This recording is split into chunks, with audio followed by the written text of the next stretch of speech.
Russian researchers in the late 1940s kept 5 people awake for 15 days using an experimental gas-based stimulant.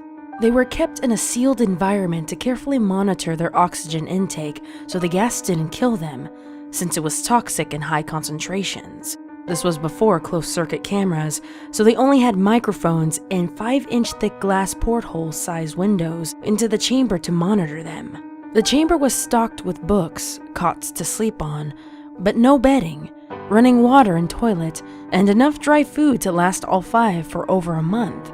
The test subjects were political prisoners deemed enemies of the state during World War II.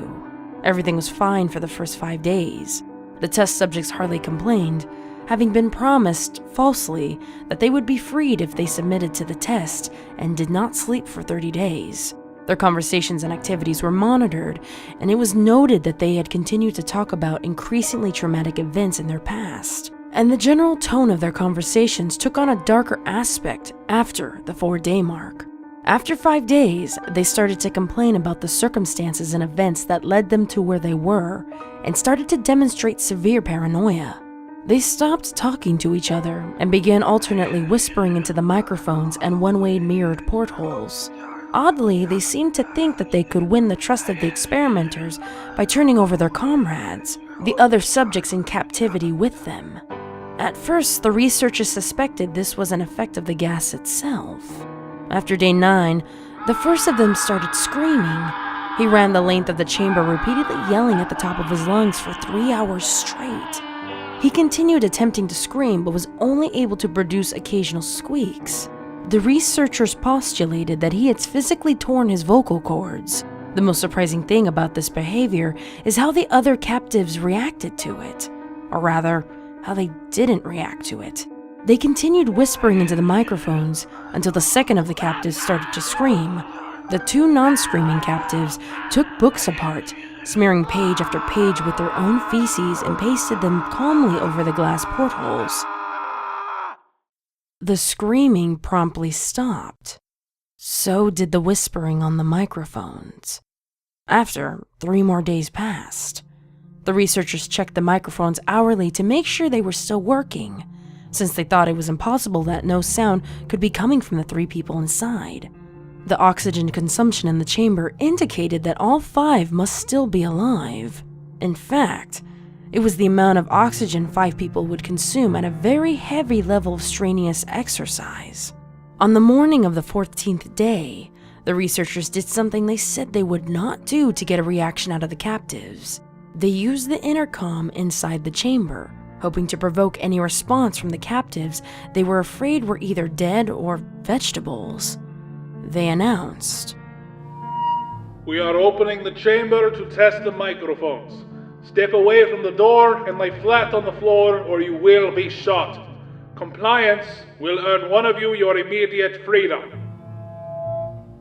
To their surprise, they heard a single phrase in a calm voice respond, "We no longer want to be freed." Debate broke out amongst the researchers and the military forces funding the research. Unable to provoke any more response using the intercom, it was finally decided to open the chamber at midnight on the 15th day.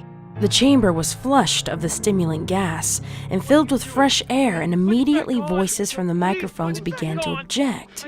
3 different voices began begging, as if pleading for the life of their loved ones, to turn the gas back on. I don't want to go to sleep. I don't want to go to sleep. Turn the gas back. The chamber was opened, and soldiers sent in to retrieve the test subjects. Turn the gas back on! No! Turn it on! No! I don't Turn want to it come back out. I don't want on! to come out! I don't want to come out! Leave me in here! They began to scream louder than ever, and so did the soldiers when they saw what was inside. 4 of the 5 subjects were still alive, although no one would rightly call the state any of them were in life. The food rations past day 5 had not been so much as touched. There were chunks of meat from the dead test subjects' thighs and chests stuffed into a drain near the center of the chamber, blocking the drain and allowing 4 inches of water to accumulate on the floor.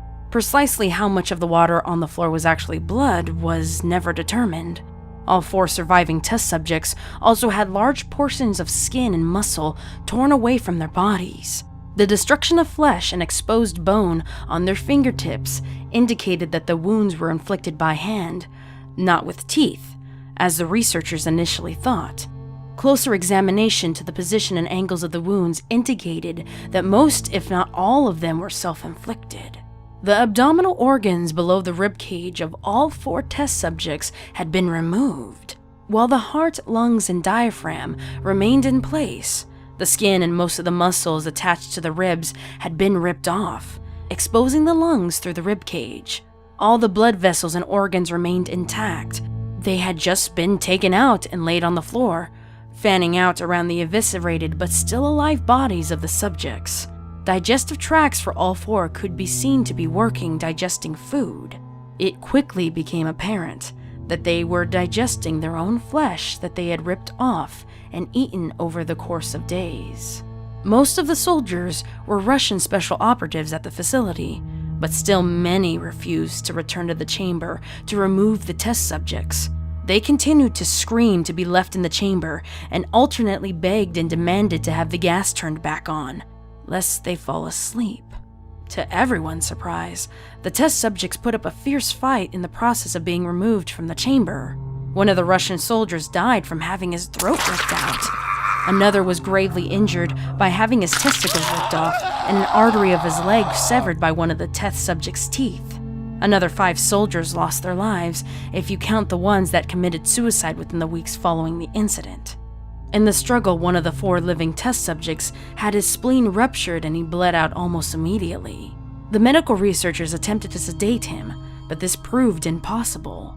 He was injected with more than 10 times the human dose of a morphine derivative and still fought like a cornered animal, breaking the ribs and arm of one of the doctors. His heart was seen to beat for a full 2 minutes after he bled out to the point where there was more air in his vascular system than blood.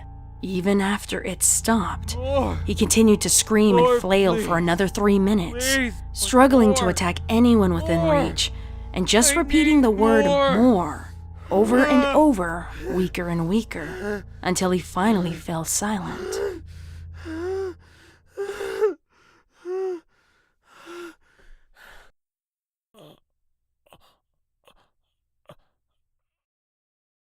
The surviving 3 test subjects were heavily restrained and moved to the medical facility, 2 with intact vocal cords continuously begging for the gas, demanding to be kept awake. The most injured of the 3 was taken to the only surgical operating room that the facility had. The process of preparing the subject to have his organs placed back within his body, it was found that he was effectively immune to any sedative that they had given him to prepare him for the surgery. He fought furiously against his restraints when the anesthetic mask was brought out to put him under. He managed to tear most of the way through a 4-inch leather strap on one wrist, even through the weight of the 200-pound soldier holding the wrist as well. It took only a little more anesthetic than normal to put him under, and the instant his eyelids fluttered and closed, his heart stopped beating. In the autopsy of the test subject that had died on the operating table, it was found that his blood had tripled the normal level of oxygen. The muscles that were still attached to his skeleton were badly torn, and he had broken 9 bones in his struggle to not be subdued. Most of them were from the force his own muscles had exerted on them. The second survivor had been the first of the group of 5 to start screaming. His vocal cords destroyed, he was unable to beg or object to surgery, and he only reacted by shaking his head violently in disapproval when the anesthetic mask was brought near him. He shook his head yes when someone suggested, reluctantly, that they try the surgery without anesthetic, and did not react once in the entire 6-hour procedure of replacing his abdominal organs and attempting to cover them with what remained of his skin. The surgeon presiding stated repeatedly that it should be medically impossible for the patient to still be alive. One terrified nurse assisting in the surgery stated that she had seen the patient's mouth curl into a smile several times whenever his eyes met hers. When the surgery ended, the subject looked at the surgeon and began wheezing loudly, attempting to talk while struggling. Assuming that it must be something of drastic importance, the surgeon had a pen and paper fetched so the patient could write his message. It was simple. Keep cutting. The other 2 test subjects were given the same surgery, both without anesthetic as well, although they had to be injected with the paralytic during the duration of their operation. The surgeon found it impossible to perform the operation with the patients laughing continuously. Once paralyzed, the subjects could only follow the attending researchers with their eyes. The paralytic cleared from their system in an abnormally short period of time, and they were soon trying to escape their bonds. The moment they could speak, they were again asking for the stimulant gas. The researchers tried asking why they had injured themselves, why they had ripped out their own guts, and why they wanted to be given the gas again. The only response given was, "I must remain awake." All 3 test subjects' restraints were reinforced, and they were placed back in the chamber awaiting determination as to what to be done with them. The researchers, facing the wrath of the military benefactors for having failed the stated goals of their project, considered euthanizing the surviving subjects. The commanding officer, an ex-KGB, instead saw potential and wanted to see what would happen if they were put back on the gas. The researchers strongly objected, but were overruled.